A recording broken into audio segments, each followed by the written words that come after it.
మొన్న ఎప్పుడు చేసాము యాంజియోగ్రామ్ చేసిన ఇప్పుడు మన ఎట్రాంగ్ కూడా ఇప్పుడు లోపలికి వచ్చిందంటే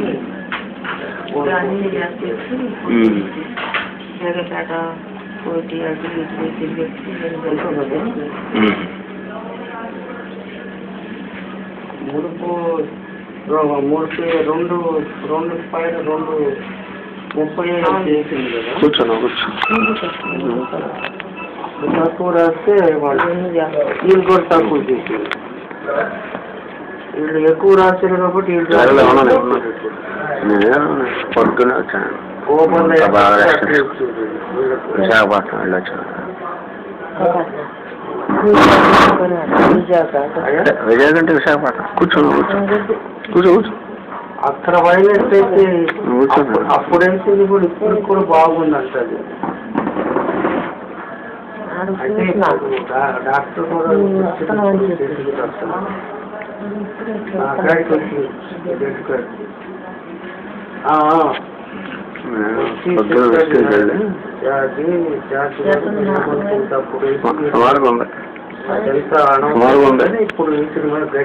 మనిషి కావాలమ్మా. మా సైడ్ నుంచి ఎవరు లేరు. ఎవరన్నా పనులు చేసుకునే వాళ్ళన్నా ఒక 3 నెలలు ఏదన్నా పైసలు ఇద్దామంటే వస్తారా? అక్కడ రేవులు కానీ కష్టపడ మన వాళ్ళు ఎవరన్నా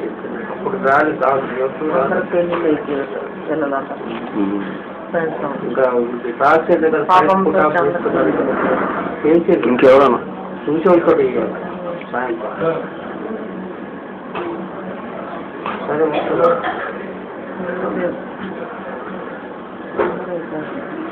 అది ఆపు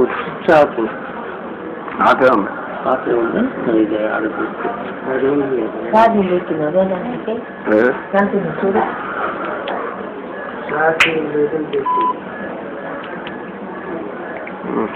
పెట్టు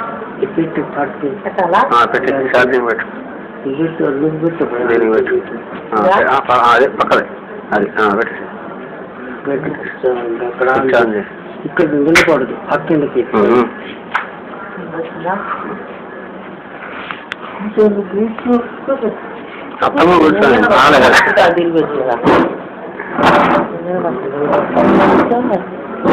ఎప్పుడు రావు. నేను నిన్న పొద్దున వచ్చా. పొద్దున లేటుగా వచ్చిన 12 గంటలకు వెళ్ళినా. 12 కానుకున్నా దూరంగా బస్సుకే ట్రైన్కి రిజర్వేషన్ లేదు. అవును అటే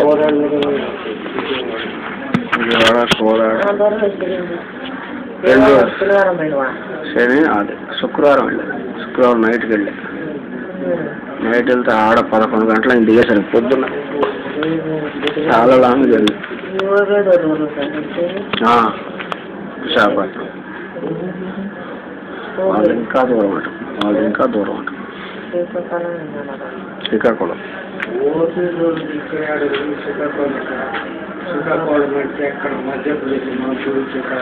బార్డర్ ఒరిస్సా బార్డర్.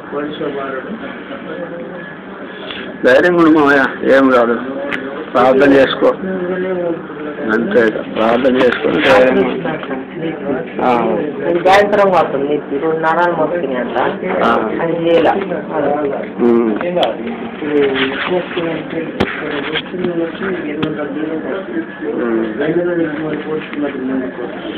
అది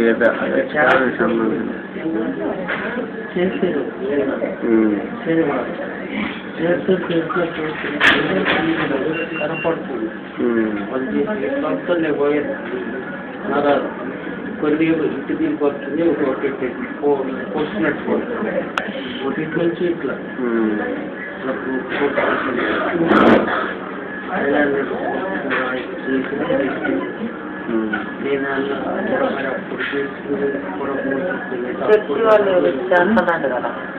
చచ్చి వాళ్ళు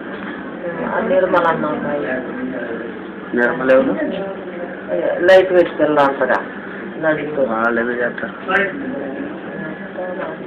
ఏం చేసేది పని పాపం కాసేపు చేసిపోతుంది. రెగ్యులర్గా అంటే ఏం చేస్తాను. ఇప్పుడు నేను బయటకు వెళ్తాను, ఒక్కటే ఉంటుంది కదా, పిల్లలు స్కూల్కి వెళ్తారు.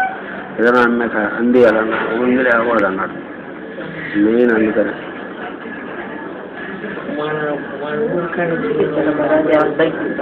మీరు చూపించినాము, ఇక్కడ తీసుకెళ్ళాము మొన్న 100 మైళ్ళ అది చూస్తే 6 నెలలు వాడన్నాడు. ఎవరికైనా డబ్బులు కట్టి ఎవరికైనా 6 నెలలు వాడన్నాడు. ఆ ముందరే 6 నెలలు వాడాలి, రెస్ట్ తీసుకొని వాడాలి. చాలా కూతురుని అడిగినాము. చాలా కూతురు ఆమె పరీక్షలు మార్చిలో వస్తాయి. పరీక్షలు అయిన తర్వాత అయిన తర్వాత ఏమైంది చూస్తాం. ఎవరిని అక్కడ ఉంచారు, అది ఎక్స్ ఒక సైడ్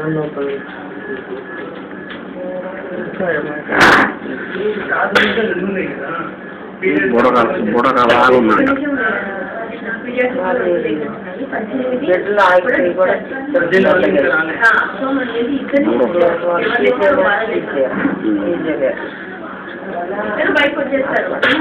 ఏం లేదని కొద్దిగా ఉందంటే అది పూర్తిగా తగ్గేటట్టు చేస్తాను.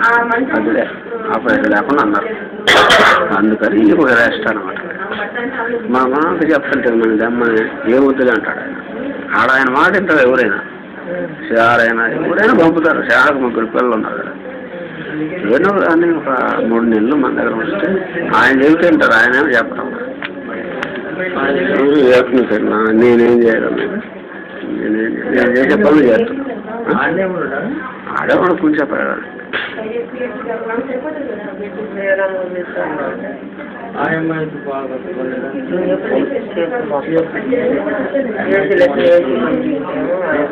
ఎవరికి ఇక ఈ వయసులో రకరకాలుగా వస్తాయి. ఆమె కూడా కొంచెం షుగర్ ఉన్నట్టుంది కదా, దాన్ని బట్టి కూడా వస్తుంది. దాన్ని బట్టి వస్తుంది, షుగర్ని బట్టి వస్తుంది నొప్పులు.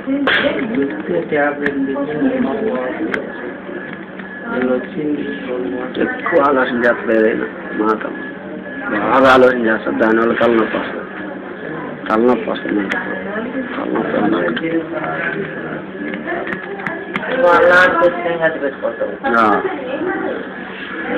బాగానే ఉన్నామని చెప్పమని వాళ్ళ నాన్నకి. పర్వాలేదు, బాగున్నాను, ఇంకేం కాదు.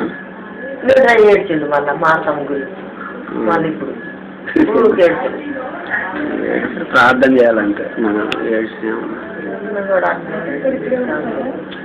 బాధపడకూడదు. దేవుడి మీద వేసేయాలి మన భారం. అంటే ప్రభు చూసుకుంటాడు, మనకేమున్నది, మనం ఏం చేయగలం? ప్రార్థన చేయటం. ఇప్పుడు ఆ అమ్మాయి బ్రతుకున్నట్టు ప్రభు కృప, అది దేవుడి కృప. ప్రార్థన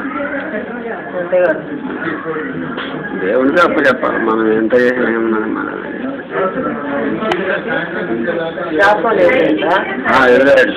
ఎదురయ్యి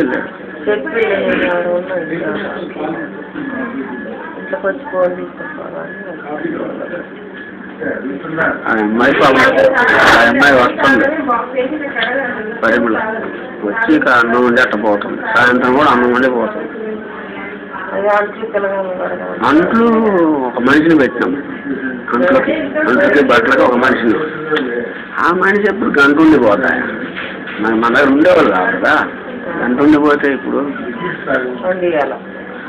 24 గంటలు అంత ఉంటా. ఒక 3 నెలలు ఉంటే అది బాగుంటుంది. నేను పొద్దున్న లేస్తే మళ్ళీ 5 గంటలకు ఇంటికి వస్తాను. మళ్ళీ సాయంత్రం 6 గంటలకు వెళ్తాను మీటింగ్కి. మళ్ళీ 15 నిమిషాలు. అట్లా నాది. పిల్లలు అంటే పొద్దున్న పోతే 4 గంటలకు వస్తారు, 5 గంటలకు వాళ్ళు వస్తారు. ఇంకెవరు ఉంటారు కదా ఇంట్లో. అదే మా మామతో అంటే బాగున్నప్పుడు అంతా చేసుకున్నావు, ఈ టైం వచ్చేసరికి అసలు పట్టించుకుంటుంది అంటే ఎవరున్నారు అన్నాడు. ఆయన చెప్తే వస్తారు. ఎవరు సారైనా ఎవరు కూడా పంపిస్తారు. మాకన్నా కూడా మాట వింటారు. అట్టేటప్పుడు ఆయన చెప్పాలి. ఇట్టని సమయంలో, మామూలు సమయంలో ఏమో అవసరం లేదు కదా. మరి తీసుకొచ్చారా?